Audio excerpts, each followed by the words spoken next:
खैरागढ़ में दिग्गज आमने सामने। बीजेपी ने किया केंद्रीय मंत्रियों को आगे। कांग्रेस का भरोसा मुख्यमंत्री भूपेश पर। वार पलटवार हो रहा केंद्रीय योजनाओं पर। खैरागढ़ उपचुनाव को कांग्रेस और बीजेपी काफी गंभीरता से ले रहे हैं। सेमीफाइनल मानकर दोनों दल इस चुनाव में लापरवाही करने तैयार नहीं है। कांग्रेस जहां मरवाही विधानसभा की तर्ज पर चुनाव मैदान में है और बूथों की जवाबदारी विधायकों को दी गई है, तो वहीं बीजेपी ने अपने केंद्रीय मंत्रियों को मैदान में उतारा है। केंद्रीय मंत्री फग्गन सिंह कुलस्ते और केंद्रीय मंत्री प्रहलाद सिंह पटेल खैरागढ़ के दौरे पर हैं। स्टार प्रचारक के तौर पर दोनों को खैरागढ़ में प्रचार की जिम्मेदारी मिली है। दोनों ही नेता जहां बीजेपी की जीत का दावा कर रहे हैं, तो वहीं कांग्रेस पर भी उन्होंने निशाना साधा है। जिस व्यक्ति को कांग्रेस ने कैंडिडेट बनाया है, जिनके शांत होने के बाद आज प्रतिमा लगाने की बात करते हैं। मैं देख रहा था, कल ही देखा था मैंने एक वीडियो में कि उसके पुतले जलाए गए कांग्रेस का। ये जो कैरेक्टर है कांग्रेस का, तो मुझे लगता है कि इस प्रकार के कैरेक्टर अगर कांग्रेस ने उस व्यक्ति के बारे में किया है, आज उसके नाम से वोट मांग रहा है, ये तो ठीक नहीं है। मैं तो अपेक्षा करूंगा कि भारतीय जनता पार्टी की जीत होना चाहिए। जिला तो बनना चाहिए खैरागढ़, लेकिन भयभीत होकर घोषणा करना, ये काम उन्होंने पहले जवाब वो दे कि उन्हें 1 साल पहले जब से सीट खाली है तब क्यों नहीं बनाया, घोषणा की, और 3.5 साल उनको किसने रोका। कांग्रेस की बात करें तो कांग्रेस ने खैरागढ़ की पूरी तरह से घेराबंदी करते हुए बुधवार को चुनाव अभियान को गति दी। सभी मंत्रियों के अलावा 50 से ज्यादा विधायकों को चुनाव ड्यूटी में लगाया गया है। हालांकि प्रचार की कमान मुख्यमंत्री भूपेश बघेल ने अपने हाथों में रखी है। वहीं केंद्रीय मंत्रियों के बयान पर भी सीएम भूपेश ने पलटवार किया है। इसमें कहां केंद्र का राशि दुरुपयोग हो रहा है? केंद्र में तो ये है कि जितना है तो उसमें जितनी योजनाएं आती है उसमें अतिरिक्त तो देते नहीं, और यदि केंद्रीय कर में हमारी हिस्सा है उसको आज तक पूरा दिया नहीं है। जीएसटी पूरा पैसा मिलता नहीं है, तो हमारे पैसे की कटौती कर रहे हैं। एक ही उदाहरण बताता हूँ, कोयले का जो पैसा हमारा 41 से 40 करोड़ रुपया है उसको नहीं दे रहे हैं लोग, तो लगातार ये रोकने का प्रयास कर रहे हैं। उसके बाद भी छत्तीसगढ़ में अपने संसाधन के बल पर ये किसानों को 9,000 रुपये प्रति एकड़ जो इनपुट सब्सिडी दे रहे हैं, 7,000 रुपया वार्षिक मजदूरों को जो पैसा दे रहे हैं, लघु अनुप्रयोग पूरे देश का 75% खरीद रहे हैं, तो हम अपनी ताकत से खरीद रहे हैं। प्रदेश में कांग्रेस सरकार बनने के बाद चौथा उपचुनाव हो रहा है, लेकिन पहली बार बीजेपी इतनी एक्टिव दिखाई दे रही है। वहीं मुख्यमंत्री भूपेश बघेल के लिए भी प्रतिष्ठा का चुनाव है। जिस तरह से बाकी राज्यों में कांग्रेस का सुपड़ा साफ होता जा रहा है, ये उपचुनाव निश्चित तौर पर कांग्रेस के लिए बेहद महत्वपूर्ण होगा। प्रमोद शेंडे, बंसल न्यूज, खैरागढ़।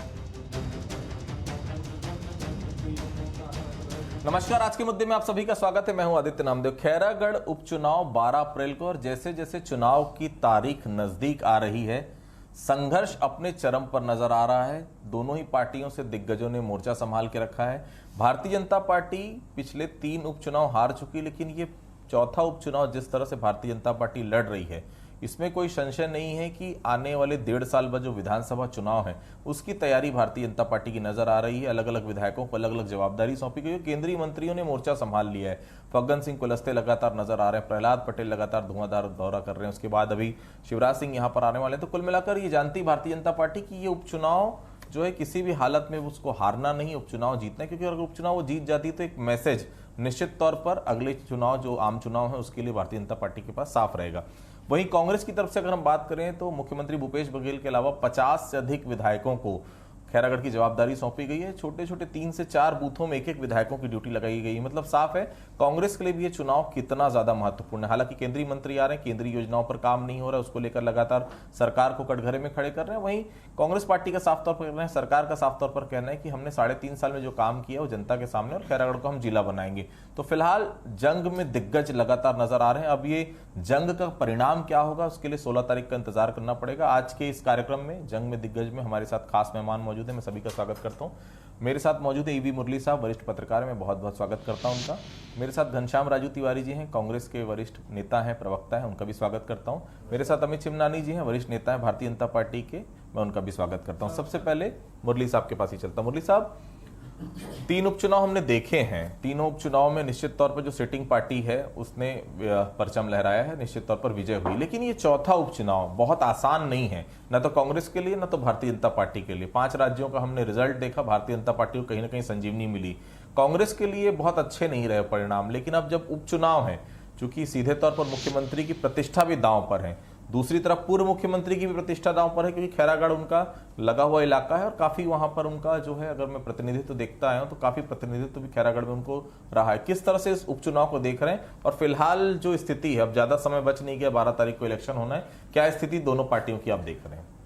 आदित्य जी, खैरागढ़ में जो उपचुनाव है वहाँ पे कांटे की टक्कर है, कांग्रेस बनाम भारतीय जनता पार्टी। लेकिन इस वक्त जो मैं देख रहा हूँ कि वहाँ पे भारतीय जनता पार्टी ने केंद्रीय नेताओं को उतारा है, बल्कि कांग्रेस उस चुनाव में पूरी तरह से अपने नेता भूपेश बघेल पर निर्भर है। ये एक प्रतिष्ठा की लड़ाई होगी, क्योंकि उपचुनाव जीतना कांग्रेस के लिए भी उतना ही अनिवार्य है जितना भारतीय जनता पार्टी के लिए। लेकिन कांग्रेस चूंकि सत्ता पे है तो एक प्लस पॉइंट उनको है, एक पॉजिटिविटी है वहाँ पे। और कांग्रेस ने जिस तरह से सत्ता में रहने का अपना फायदा उठाते हुए डिस्ट्रिक्ट का भी घोषणा का ऐलान किया है, तो मुझे लगता है कि एक प्लस पॉइंट है। लेकिन फिलहाल जिस तरह से टक्कर है, मुझे लगता है कि कांटे की है। पुराने जितने भी चुनाव बाई इलेक्शंस हुए हैं वहाँ पे कांग्रेस को जीत मिली है, तो लोगों का एक आम धारणा है कि कांग्रेस को इस बार फिर चुनाव में जीत मिलेगी। लेकिन उसके बावजूद भी वहां पे कांटे का टक्कर है।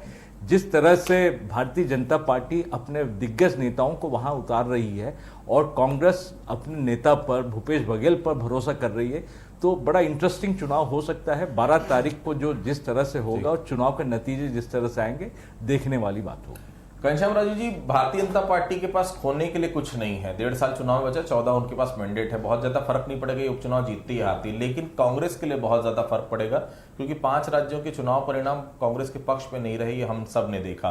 3.5 साल हो गए, जिला बनाने का वादा आपने कि नहीं किया, अचानक चुनाव आता है और ये कह दिया जाता है कि 16 तारीख को आप कांग्रेस का विधायक जिताइए, 17 तारीख को हम खैरागढ़ जिला बना देंगे। पुराने जिलों का हाल वैसे ही बेहाल है, कहीं बहुत ज्यादा प्रिपरेशन नजर नहीं आती। चाहे आप 4 जिलों की बात कर रहे हैं, 15 अगस्त को जो मुख्यमंत्री ने घोषणा की थी, आज तक आप वहां पर ओएसडी तक नहीं कर पाए। क्या केवल चुनावी वादा है ये जिला बनाना, और किस तरह से कांग्रेस की तैयारी आप वहां पर देख रहे हैं?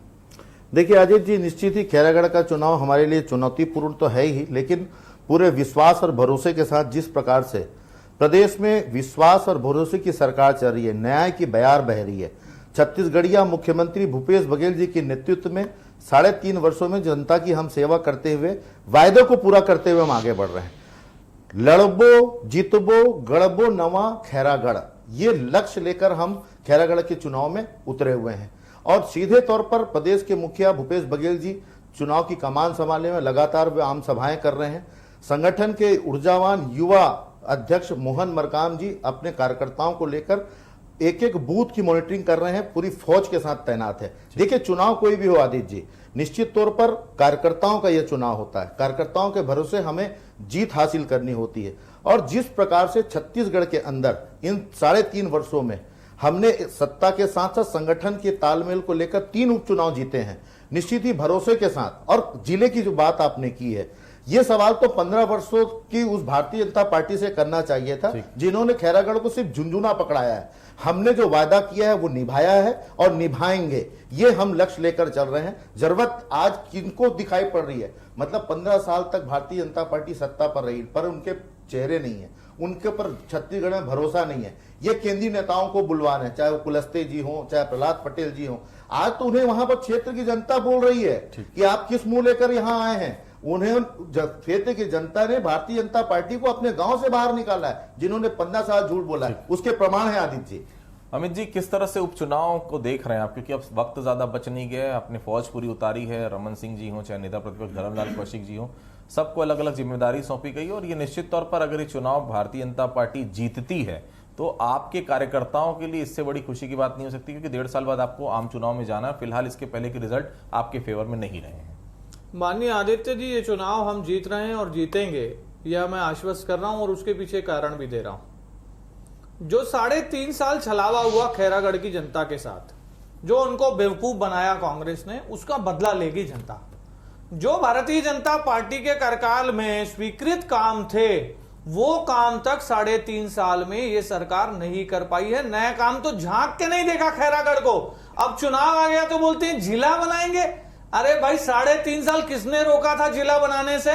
और ये कह रहे थे कि 3.5 साल में हमने काम किया, बताया नहीं क्या काम किया।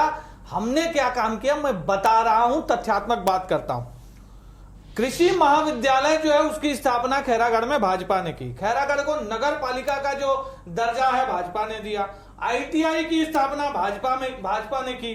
छुई खदान में व्यवहार न्यायालय, गंडई में रजिस्ट्री कार्यालय, गंडई में SDOP कार्यालय, सालेवारा में महाविद्यालय, सालेवारा में उप तहसील, छुई खदान में PG कॉलेज, ITI औद्योगिक प्रशिक्षण केंद्र, ये सब हमने बनाया। शिक्षा के क्षेत्र में बहुत बड़ा काम किया। स्वास्थ्य के क्षेत्र में हमने सुविधाएं बढ़ाई।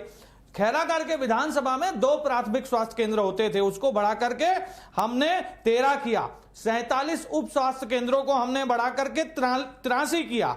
खैरागढ़ विधानसभा में मिताननों की संख्या जो थी 48 से 790 ले गए। प्राइमरी स्कूल 28 थे, उसको हम बढ़ाकर 457 कर गए। मिडिल स्कूल 59 से बढ़ाकर 181 कर गए। बस और बता दूं, विकास के इतने कार्य हैं, आधा घंटा इसी में खत्म हो जाएगा। हमने हाई स्कूलों को 7 से बढ़ाकर 33 कर दिया। सुन लीजिए, हाँ, हायर सेकेंडरी को 13 से बढ़ाकर 42 कर दिया और 10 एनीकटों का निर्माण हमने किया। आपको समय मिला था, आपने कुछ बताया नहीं क्योंकि किया नहीं, और मुझे रोका जा रहा है। इतने काम है, मैं बता रहा हूं। तो देखिए, और मैं प्रश्न पूछना चाहता हूं। हमने तो खैरागढ़ की सांस्कृतिक विरासत को वैश्विक स्तर पर पहचान दिलाई। वहां हम महोत्सव करते थे, इनकी शासन आते ही इन्होंने बंद कर दिया। सरस्वती शिशु मंदिर को इन्होंने तोड़ दिया। इन्होंने केसरिया ध्वज का जैसे कवर्धा में अपमान किया, वैसे ही हिंदू नववर्ष के दिन अपमान हुआ, वहां के सांप्रदायिक सद्भाव को बिगाड़ने का प्रयास किया। कांग्रेस ने विनाश किया, भाजपा ने विकास किया, और जनता विकास को चुनने वाली है। केंद्रीय मंत्री, एक मिनट घनश्याम जी, केंद्रीय मंत्री आज आए हुए थे फग्गन सिंह कुलस्ते जी। उनका कहना है कि कांग्रेस देवव्रत सिंह की प्रतिमा लगाने की बात कर रही, कांग्रेस ने उनका पुतला फूका था। ये बड़ा आरोप आपके ऊपर लगाया है। दूसरी चीज उन्होंने बताया है कि उत्तर प्रदेश में चुनाव प्रचार के लिए जिस तरह से गए थे, आसाम गए थे, वहां आउट हो गए हैं, और निश्चित तौर पर पूरा कमान जिनके हाथ में थे वो 0 पे आउट हो गए। बड़ा आरोप मुख्यमंत्री के ऊपर भी उन्होंने लगाया है। इन दोनों विषय पे आपकी प्रतिक्रिया चाहूंगा। देखिए आदित्य जी, निश्चित ही केंद्रीय नेता आएंगे, तमाम प्रकार की बातें करेंगे, बेफिजूल की बातें करेंगे और वो चले जाएंगे, क्योंकि उन्हें तो यहाँ की जीत हार से कोई लेना देना नहीं है। क्योंकि 16 तारीख को भारतीय जनता पार्टी का रटा रुटाया शब्द मैं आपके चैनल पे कह देता हूं, सत्ता का दुरुपयोग, धन बल का दुरुपयोग, शासकीय प्रक्रिया की बात सुन लीजिए। एकाध परिसर से आपने बहुत बड़ी लिस्ट लाई है, एकाध परिसर से बहुत बड़ी लिस्ट लाई है आपने। सुन लीजिए भाई, सुन लीजिए, ये लिस्ट तथ्यात्मक है। क्या है? तथ्यात्मक है। आदित्य क्या नहीं, ये एकात्म परिसर का नहीं है, ये काम हुआ है। ये क्या है? नहीं, आप गलत बोल रहे हैं तो मैं टोक रहा हूँ। एकात्म परिसर की लिस्ट आप अपने कहने में बताइए। आप बीच में बोलेंगे तो मैं आपको भी बोलने नहीं दूंगा। अमित जी धैर्य रखिए, इतनी जल्दी घबराइए मत। हार के लिए भी 16 तारीख तय है। अजित जी, एक बात स्पष्ट रूप से समझ लीजिए, जितनी विकास की गिनती इन्होंने गिनाई है, मैं पूछना चाहता हूं 2018 में क्यों हारे भाई आप? प्रदेश में 15 सालों की सत्ता आपकी थी, 14 सीट पर क्यों सिमटे आप? विकास की बातें करना टीवी चैनल में बहुत अच्छा लगता है, और सीधी बात यह है, अगर जनता ने आप पर भरोसा किया होता तो आप शायद ये स्थिति नहीं देखते। आप अरे यार, ये क्या तरीका है? ठीक है घनश्याम जी, मैं अमित तिवारी जी को जितना जानता हूं इस तरीके का डिबेट नहीं करते। मैं समझता हूं कि स्वस्थ डिबेट होना चाहिए। आपने अपनी बात की, एक लाइन की बात यह है, 15 साल प्रदेश की जनता ने आप पर भरोसा किया, विश्वास किया। खैरागढ़ की जनता ने सांसद रहे रमन सिंह जी, जो प्रदेश के मुख्यमंत्री थे, उनको सत्ता सौंपी। आज मूलभूत आवश्यकताओं से अगर खैरागढ़ जूझ रहा है तो उसके जिम्मेदार है रमन सिंह जी और भारतीय जनता पार्टी। हमसे ये पूछ रहे, हमने 3.5 साल में क्या किया? देवव्रत सिंह जी जोगी कांग्रेस से विधायक थे, सिंचाई परियोजना से लेकर, स्वास्थ्य से लेकर, शिक्षा से लेकर, तमाम वो जो जरूरी चीजें हैं हमने उस क्षेत्र में की है। और वर्तमान की बात कर लूं, 15 साल से खैरागढ़ की जनता कह रही है कि जिला इसे निर्माण करना चाहिए, लेकिन रमन सिंह कहते तो हैं मेरा जन्म स्थली है खैरागढ़, लेकिन लोगों को झुंझुना पकड़ाने के अलावा उन्होंने आज तक नहीं किया, और 16 तारीख को भी यही होने वाला है। ठीक है, शायद, लेकिन कांग्रेस सरकार भी इंतजार कर रही थी जब समय कांग्रेस खैरागढ़ उपचुनाव का डिक्लेरेशन है, उसी समय वो भी जिला बनाने की मांग कर रही है। आपने भी 3.5 साल पहले कुछ नहीं सोचा इसके बारे में। मुरली साहब, मेरा एक सवाल ये था कि 70,000 लोधी वोटर्स हैं यहाँ पर, जो निश्चित तौर पर डिसाइडिंग रहते हैं। उन लोधी वोटर्स के लिए प्रहलाद पटेल मैदान में है। निश्चित तौर पर अगर मैं कैंडिडेट्स की बात करूं तो कोमल जंगील का पलड़ा भारी दिखता है यशोदा वर्मा से। अगर मैं राजनीतिक घटनाक्रम देखूं, राजनीतिक उनका अगर मैं व्यू देखूं तो काफी पुराने नेता हैं कोमल जंगील, 2 बार विधायक भी चुने गए। लेकिन कांग्रेस की तरफ से अगर हम देखें तो केवल मुख्यमंत्री का चेहरा सामने है। भारतीय जनता पार्टी के सामने निश्चित तौर पर वो वाली स्थिति नहीं कि कोमल जंगील को वहां कोई जानता नहीं, भली भांति परिचित है। फिलहाल नरेंद्र सोनी बहुत साइलेंट है, पता नहीं चल पा रहा है कहां है। क्या ऐसा लग रहा है, क्योंकि खैरागढ़ जिला बनाने के लिए काफी प्रयास उन्होंने किया था, हालांकि कांग्रेस ने फिलहाल घोषणा कर दी है 16 तारीख को जैसे रिजल्ट आएगा 17 तारीख को जिला डिक्लेरेशन हो जाएगा। फिलहाल इन तीनों पार्टियों की स्थिति अलग अलग किस प्रकार से नाप रहे हैं, क्योंकि 2 कैंडिडेट आपके पास जो है वो लोधी समाज के, एक कैंडिडेट का प्रतिनिधित्व कहीं ना कहीं राज परिवार से है। आदित्य जी, मुझे लगता है कि लोधी समाज के जो वोट है वो डिसाइडिंग होगा, क्योंकि जंगेल जी पुराने कैंडिडेट है और पिछले बार भी जो अगर आप रिजल्ट देखेंगे बड़े कम मार्जिन से वो हारे हैं, तो निश्चित तौर पर वो मैदान पर बड़े स्ट्रांग है। इस वक्त अगर कहा जाए जो कांग्रेस का जो कैंडिडेट है, कांग्रेस का कैंडिडेट इसलिए स्ट्रांग है क्योंकि उनके पीछे मुख्यमंत्री का चेहरा है, सत्ता का चेहरा है, इसलिए वो ज़्यादा स्ट्रांग है। नरेंद्र सोनी की जहाँ तक बात है, वो उनका जो क्लेम है कि वो पहले भी इसके लिए उन्होंने प्रयास किया था, बिल्कुल सही बात है, उन्होंने प्रयास किया था, उनका क्लेम सही हो सकता है, लेकिन प्रयास करने से खाली काम नहीं होता, उसके लिए सत्ता का भी सहयोग चाहिए। सत्ता का सहयोग कभी नहीं मिला उस समय, इसलिए वो नहीं बन पाया जिला। लेकिन एक बात और मैं कहना चाहूँगा कि खैरागढ़ जिसके लिए सबसे ज़्यादा फेमस है, जिसके लिए खैरागढ़ पूरा दुनिया में जाना जाता था, वो है इंदिरा कला संगीत विश्वविद्यालय। उसकी जो स्थिति है आज बहुत ही खराब दयनीय स्थिति है। दोनों भारतीय जनता पार्टी हो, चाहे उनका 15 साल का शासन हो या कांग्रेस के 3.5 साल का शासन हो, दोनों ही सरकारों में से कभी भी इस विश्वविद्यालय को पुराने जैसे विश्व स्तर पर उठाने का या उसको ग्लोरीफाई करने का कभी प्रयास नहीं हुआ। तो ये एक ऐसी संस्था है जो शायद दुनिया में ही एकमात्र ऐसी संस्था होगी जिसमें इस तरह का संगीत को लेके, क्राफ्ट्स को लेके, आर्ट्स को लेके किसी तरह का कोई विश्वविद्यालय है। तो और भी छोटे प्राइवेट यूनिवर्सिटीज है, लेकिन इस तरह का बड़े पैमाने पर कोई यूनिवर्सिटी नहीं है। तो ये जो पहचान है खैरागढ़ का, जिले से ज्यादा उसकी पहचान उस विश्वविद्यालय से है। तो पार्टियों को चाहिए कि इस पर भी कोई ध्यान दे ताकि इस विश्वविद्यालय का भी तरक्की हो, विकास हो। घनश्याम जी, आरोप पत्र पहले पर्चा आया, फिर आज डॉक्टर रमन सिंह जी ने आरोप पत्र भी जारी कर दिया कांग्रेस के 3.5 साल के ऊपर। केंद्रीय मंत्री लगातार आ रहे हैं, उनके बयान भी लगातार सामने आ रहे हैं।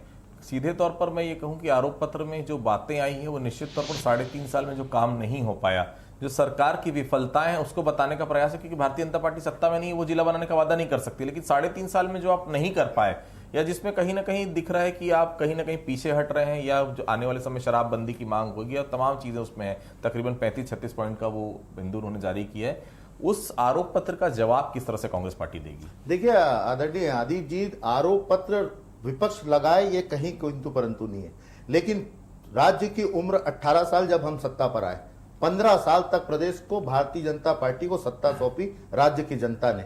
और ये आरोप किस बात को लगा रहे हैं? बेरोजगारों को लेकर लगा रहे हैं, शिक्षित बेरोजगारों को लेकर लगा रहे हैं, महिलाओं के उत्पीड़न को लेकर लगा रहे हैं, शिक्षा को लेकर लगा रहे हैं, स्वास्थ्य को लेकर लगा रहे हैं। 15 साल पूरा स्ट्रक्चर आपको तैयार करना था। हम इन 3.5 सालों में 2 साल कोरोना काल की विपरीत परिस्थितियों में राज्य की सेवा कर रहे हैं। आप आरोप लगाइए, कहीं दिक्कत नहीं है, लेकिन हमें 3.5 साल में मात्र 1.5 वर्ष काम करने को मिला है। हमें विरासत तो मिली, इनकी समस्याओं को दूर करने में समय लगेगा आदित्य जी, लेकिन आरोप लगाना से पहले उन्हें यह देख लेना चाहिए कि 3 उंगली उनकी खुद की तरफ है। आज छत्तीसगढ़ के अंदर भारतीय जनता पार्टी 36 गुटों में बटी है। खैरागढ़ की बात कर लूं, प्रत्याशी को लेकर नाना प्रकार के इनके कार्यकर्ता खुद खींचातानी में लगे। मुझे ऐसा लगता है आरोप लगाने के पहले इन्हें अपने घर के अंदर झांकने की आवश्यकता है कि कैसे अपने कुनबे को ठीक रख सके। और ये वही भारतीय जनता पार्टी है जब 15 साल सत्ता पर रही तो ठीक, और जब ये चुनाव हार गए तो ये कहते हैं कि कार्यकर्ताओं ने ठीक से काम नहीं किया। तो जो कार्यकर्ताओं पर भरोसा नहीं कर सकते, वो किस बूते चुनाव में गए हैं और क्या मुंह लेकर ये खैरागढ़ घूम रहे हैं, ये तो ईश्वर ही जानता है। खैर वो तो खैरागढ़ की जनता तय करेगी। अमित जी, जो चीजें आ रही हैं सामने, निश्चित तौर पर आरोप पत्र भी जारी हो गया, पर्चा भी अपने सामने ले आया है, ठोस रणनीति क्या है उस उपचुनाव की? क्योंकि उपचुनाव आप भी जानते हैं कि एक कार्यकर्ता के नाते, एक भारतीय जनता पार्टी के युवा नेता के नाते, अगर ये चुनाव आप जीतते हैं तो उसका मनोवैज्ञानिक रूप से प्रभाव आपके कार्यकर्ताओं पर बहुत अलग पड़ेगा, जिसकी खासी जरूरत फिलहाल महसूस की जा रही है। देखिए आदित्य जी, खैरागढ़ की जनता ने हमेशा भारतीय जनता पार्टी का साथ दिया है। पिछले चुनाव की ये सवाल पूछ रहे थे कि भारतीय जनता पार्टी क्यों नहीं जीत पाई, क्यों हारी, तो मैं आदरणीय कांग्रेस के प्रवक्ता को बताना चाहूंगा कि कांग्रेस का जो प्रत्याशी था पिछले चुनाव अरे आप क्यों नहीं जीते ये बताइए। नंबर पर आप जितनी योजनाएं गिना रहे थे, आप वो योजना के हिसाब से आपको पूरा प्रदेश गिन लेना था। तीसरे नंबर आप क्यों नहीं जीते ये बताइए ना। हम हारे, हम इस बात को स्वीकार करते हैं। राजू जी आप सुन लीजिए, आपको बताइए आप क्यों नहीं जीते जितनी योजनाएं आप गिना रहे थे। जब कांग्रेस की लहर चल खैरागढ़ रही में थी, इतनी आपने काम किया तो आप क्यों नहीं जीते भाई। आदित्य जी फिर राजू जी से बताइए। पूरा कर लीजिए अमित जी। जब लहर चल रही थी कांग्रेस की छत्तीसगढ़ में, तब भी खैरागढ़ में बीजेपी से 30,000 वोट के पांव नहीं होते, वही खैरागढ़ की जनता ने देखा है और आपको अनाया दिखाया है। अभी से ही झूठ के पांव नहीं होते, ये बात समझ लीजिए। और आपके झूठों के लब्बो जवाब से छत्तीसगढ़ की जनता परिपक्व हो चुकी है, आपको समझ चुकी है और सिर्फ आपको आईना दिखाना चाहती है। तैयार रहिए 16 तारीख के लिए। 30,000 वोट बीजेपी से कम पाई है कांग्रेस, 30,000 वोट। जीत जाना था ना आपको जीत जाना था ना, जीते क्यों नहीं आप? से हारे हैं सांसद आपके प्रदेश के मुख्यमंत्री थे, आपने चुनाव क्यों नहीं जीता? थोड़ा एक मिनट आपको भी दूंगा लास्ट में। जी अमित जी जल्दी कंप्लीट करेंगे प्लीज ना। बोलने देंगे तो कंप्लीट होगा। अरे देखिए इनका दोगलापन, 3.5 साल झांक के नहीं देखा, अब आ गए 2 दिन में जिला बनाएंगे। अरे 3.5 साल में क्यों नहीं बनाया, इसका जवाब नहीं दे पाए। आप कह रहे हैं एकात्म परिसर से कागज ले आयो, तो आप भी राजीव भवन से ले आते, मैं तो नहीं मना किया था आपको, बता देते क्या काम किया आप। और देवराज सिंह के नाम से वोट मांग रहे हो, जो देवराज सिंह जी बोलिए, आप सुनिए, मैं बता रहा हूं आपको, शब्दों की मर्यादा रख के बात करिए। दिवंगत देवराज सिंह जी के लिए आपने जो वोट मांगा है, उनके पुतले आपने जलाए हैं, कुर्सी के नशे में आपने उनको कांग्रेस से बाहर किया आपने। आप बताइए आपने क्यों किया ऐसा, क्यों उनको कांग्रेस छोड़नी पड़ी, ये बताइए ना। बड़ा आप यहाँ पर उनको सम्मान देने की बात कर रहे हैं, अरे उनके पुतले क्यों जलाए आपने, क्यों कांग्रेस से बाहर निकाला उनको। भारतीय जनता पार्टी की बौखलाहट इस बात को साबित करती है अजीत जी कि ये चुनाव हार चुके हैं। आज जिस देवराज सिंह जी के प्रति इनकी जो शब्द की मर्यादा दिख रही है, इससे स्पष्ट है इन्हें सिर्फ सत्ता चाहिए। ये सत्ता के भूखे लोग हैं, इन्हें सत्ता की आवश्यकता की बात करते हैं, ये दोगलेपन की बात करते हैं। छत्तीसगढ़ियों से दोगलापन इन्होंने किया, आदिवासियों से दोगलापन इन्होंने किया, महिलाओं से दोगलापन इन्होंने किया, बेरोजगारों से दोगलापन इन्होंने किया। ये दोगली पार्टी आज जिस प्रकार से सत्ता से बाहर है, तो इनकी बौखलाहट दिखाई पड़ रही है। इन्हें तो आईना छत्तीसगढ़ की जनता ने जब 18 में दिखाया और 3 चुनाव में दिखाया, वही स्थिति 2016 तारीख को जब चुनाव और 16 तारीख को जब रिजल्ट आएगा तो निश्चित तौर पर वहां की जनता ये तय कर देगी कि कांग्रेस पर उसने भरोसा किया, भारतीय जनता पार्टी पे किया। लेकिन खैरागढ़ को जिस तरह से विकास के पथ पर अग्रसर होना चाहिए था वो नहीं बढ़ पाया। इसके लिए निश्चित तौर पर भारतीय जनता पार्टी भी जिम्मेदार है, कांग्रेस भी उतनी जिम्मेदार है। जनता के बारे में सोचना चाहिए था। चुनाव आ रहे हैं, अब दोनों ही दलों को निश्चित तौर पर वहां की जनता की याद आ रही है। देवराज सिंह के बारे में भी सभी बात कर रहे हैं। देवराज सिंह शायद रहते तो कांग्रेस वो कभी नहीं छोड़ते, कांग्रेस उनको क्यों छोड़ना पड़ा इसकी बात कोई नहीं करता। और देवराज सिंह खैरागढ़ को कहां तक पहुंचाना चाहते थे, अगर 15 साल में वो उम्मीद वहां से जगती तो शायद खैरागढ़ आज कहीं और होता। फिलहाल आज के मुद्दे में आप सभी लोग हमारे साथ जुड़े, आप सभी लोगों को बहुत बहुत धन्यवाद। तो आज के मुद्दे में फिलहाल इतना ही, कल किसी अन्य मुद्दे पर फिर से मुलाकात होगी, तब तक के लिए बहुत बहुत धन्यवाद।